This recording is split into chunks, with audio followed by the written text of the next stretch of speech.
The blue light from my laptop screen went dark at 11:47 p.m. One moment, I was reviewing my portfolio for tomorrow's interview at Technova. The next, I was staring at a black screen with a single line of text: "System files corrupted." Unable to recover the data, my hands froze over the keyboard. This couldn't be happening. Not tonight, not when I was 12 hours away from an interview that could change everything. No, no, no, I whispered frantically, trying to restart. Nothing. The laptop was completely wiped. Having trouble, I spun around to find my father standing in my doorway, arms crossed, a familiar smirk playing on his lips, the one he wore when he'd won at something. "What did you do?" My voice came out strangled. "Women can't code," he said simply. "Stop embarrassing us. I did you a favor. You destroyed my portfolio. 3 years of work. My projects, my hobby code." He shrugged. "Trust me, Arya. No serious tech company wants to hire a woman who thinks she can play with the boys. You're wasting everyone's time." Mom appeared beside him, nodding approvingly. "Tech is for real men like your brother," she said. "Maybe now you'll focus on finding a nice marketing job, something appropriate." My brother Kevin, who'd gotten a computer science degree with Dad's full support and a job at a startup that failed within 6 months, now sold insurance and called himself an entrepreneur, who couldn't code a Hello World program if his life depended on it. "That portfolio had everything," I said, my voice shaking. "My machine learning projects, the app with 50,000 downloads, open source contributions, the toys." "Little girl toys," Dad interrupted. "The interviewer would have laughed you out of the room. I saved you from that humiliation. You sabotaged me." "I parented you," he corrected. "Something I should have done years ago when you started this ridiculous phase. Women in tech are diversity hires, nothing more. You want to be the token female on a team of men who got there on merit. I have merit. I graduated summa cum laude. I won 3 hackathons. Microsoft offered me an internship, which you turned down to chase this startup fantasy." Mom added, "See? You make poor decisions. We're protecting you from yourself." They left me standing there staring at my dead laptop, convinced they'd saved me from my own ambitions. They had no idea what I'd backed up, but they were about to learn something about women in tech. We're not just coders. We're problem solvers. And we always have backups. I waited until their bedroom door closed, then pulled out my phone. My hands were steady now, fury replacing despair. 3 years of dealing with their technological sabotage had taught me one thing: never trust a single point of failure. First, I logged into my GitHub. Everything was there. Every project, every commit, every line of code they thought they'd destroyed. Version controlled and time-stamped. Next, AWS. My deployed applications were still running. Metrics still collecting. User data still flowing. The app they'd called a toy had processed 10,000 transactions just this week. Then Google Drive. Screenshots of every achievement, every certificate, every recommendation letter, including one from Professor Martinez that said I was the most talented programmer he'd taught in 20 years. Finally, the crown jewel, my backup laptop hidden in my friend Ko's apartment. I'd learned the hard way that nothing is safe in this house. It was identical to the one Dad had wiped, updated just yesterday. But I wasn't done. Oh no.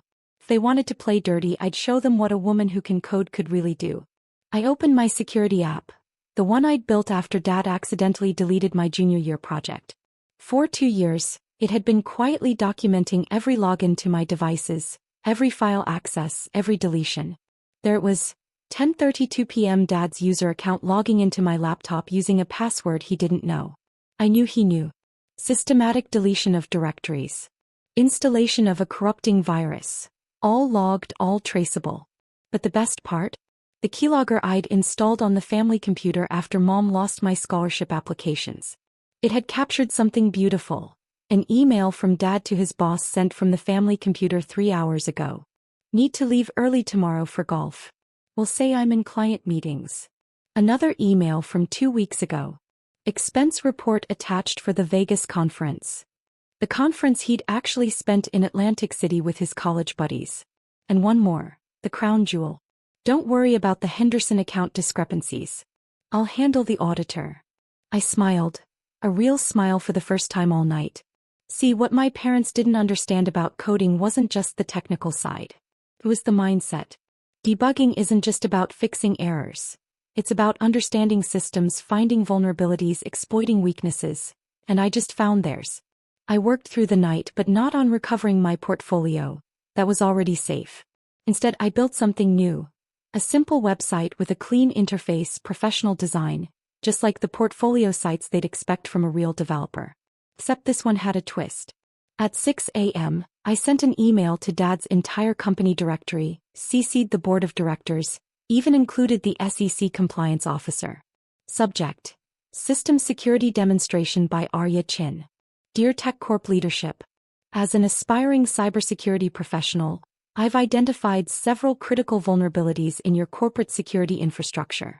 As a demonstration, I've compiled evidence of internal policy violations that your current systems failed to detect.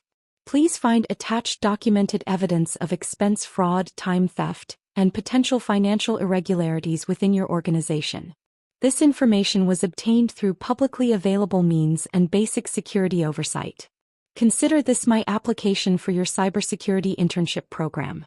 A company that allows such vulnerabilities needs someone who understands how real hackers think. The full report is available at www.ricenode.com/techrp or arias.com/techcorp/vulnerabilities. Best regards, Arya Chin, Future Security Engineer. PS Password 123 is not a secure password for executive accounts. Then I got dressed in my best interview outfit, grabbed my backup laptop and headed to the kitchen. Mom was making breakfast, humming smugly. "You're up early," she noted. Finally realized we were right. Ready to apologize. She laughed. "What interview? You have no portfolio, no projects, nothing to show them." Dad stormed in 20 minutes later, phone in hand, face purple. "What did you do?" he demanded. "Demonstrated my coding abilities," I said calmly. "You said women can't code. I proved otherwise. You hacked my company email." "No, I discovered your password was your birthday." "That's not hacking. That's poor security practices. Also, expense fraud is a felony." You. He was speechless, a first. "Oh, and Technova called," I added. "They saw my website. They're especially interested in my security work. Apparently, they've been looking for someone who thinks outside the box." "That's not coding," Mom shrieked. "That's social engineering, system analysis, vulnerability assessment. All crucial tech skills. But you wouldn't know that, would you? Since tech is only for real men." "Take it down," Dad demanded. "How I can't. It's blockchain verified and distributed across multiple servers. Immutable, permanent, kind of like your fraud." "I'll sue you for what?" "Reporting crimes. Besides, with what money? Your accounts are probably frozen by now. The SEC works fast when they get gift-wrapped evidence." Kevin chose that moment to walk in, still in his pajamas at 28 years old. "What's all the noise about?" he asked. "Your sister destroyed the family," Mom wailed. "Your sister demonstrated why companies need ethical hackers," I corrected. "By the way, Kevin, that dating profile where you claim to be a senior software engineer at Google, might want to update that. Fraud seems to be hereditary, apparently." My phone buzzed. The Technova recruiter. "Hello. Yes, this is Arya. Oh, you saw the website. Thank you. Yes, I can discuss my security findings. Actually, I'm free now." "The interview. You want to skip straight to the final round?" "I'll be there in 30 minutes. I hung up and looked at my family. My father, who'd tried to crush my dreams because of my gender. My mother, who'd reinforced every stereotype. My brother, who'd been handed everything and done nothing with it. Think you're so smart, Dad?" I hissed. "One lucky break doesn't make you a coder." "No," I agreed. "But the recommendation letter from Professor Martinez does. The 3 hackathon wins do. The app with 50,000 active users does. The internship offer from Microsoft that I turned down does. And now the fact that I just exposed a Fortune 500 company's security flaws before breakfast. That definitely does." "This isn't over," he threatened. "You're right. It's just beginning. Every company you apply to after you're fired, they'll Google you and find my website. Every job Kevin pretends to have, I'll verify. Every lie you tell about me being a diversity hire, I'll counter with facts. We're your parents." "No. You're two people who share my DNA and tried to sabotage my career because you couldn't handle a woman being better at something than your son. I grabbed my backup laptop and headed for the door. Wait, Mom called out. If you get the job, you'll take down the website. I turned back. Women can't code, remember? So, obviously I can't code the takedown either. The interview went better than I could have imagined. Not only did they offer me the job, but they offered me a senior position. The security demonstration had impressed them, but what sealed it was my actual portfolio. The one Dad thought he'd destroyed.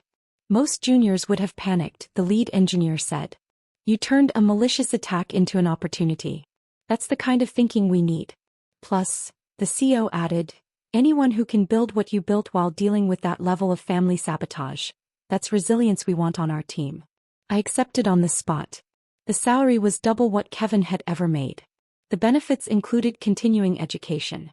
The team was 40% women, hardly the boys' club Dad had painted. By the time I got home, the house was in chaos.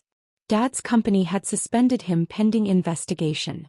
Mom's friends had seen the website and were asking questions. Kevin had received a cease and desist from Google about his fake employment claims. Are you happy? Mom demanded. You've ruined everything. Honestly, I'm ecstatic, I said. I got my dream job at a company that values talent over chromosomes, with a boss who sees potential instead of gender. So yeah, I'm happy. And what about family loyalty? What about it? You were loyal to Kevin. You believed in him, supported him, funded him.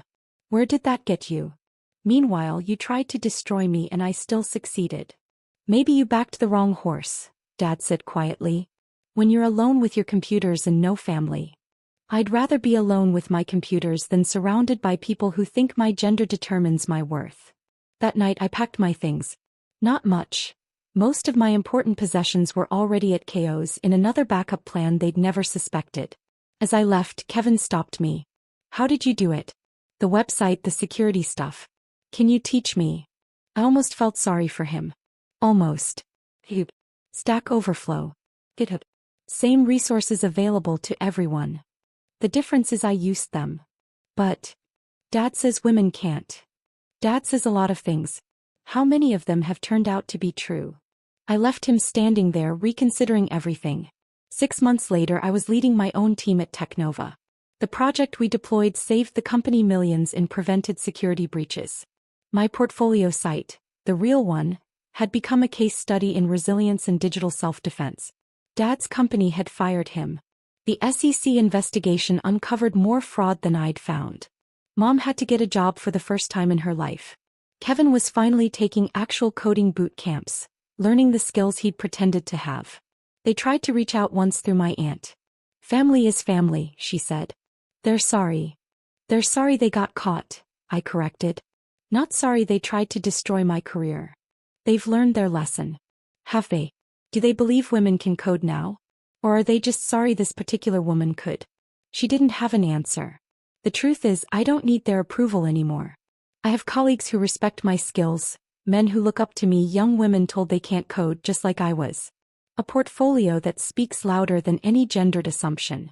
They deleted my files thinking they were deleting my future. Instead, they taught me the most valuable lesson in tech. Always have backups of your files, your plans, your worth. And never, ever trust anyone who says women can't code, because we can. We do. And sometimes, we code circles around the so-called real men who think chromosomes determine capability. My name is Arya. I'm a senior security engineer at one of the fastest-growing tech companies in the world. I've spoken at conferences, contributed to major open-source projects, and mentor young women in STEM. And yes, I can code.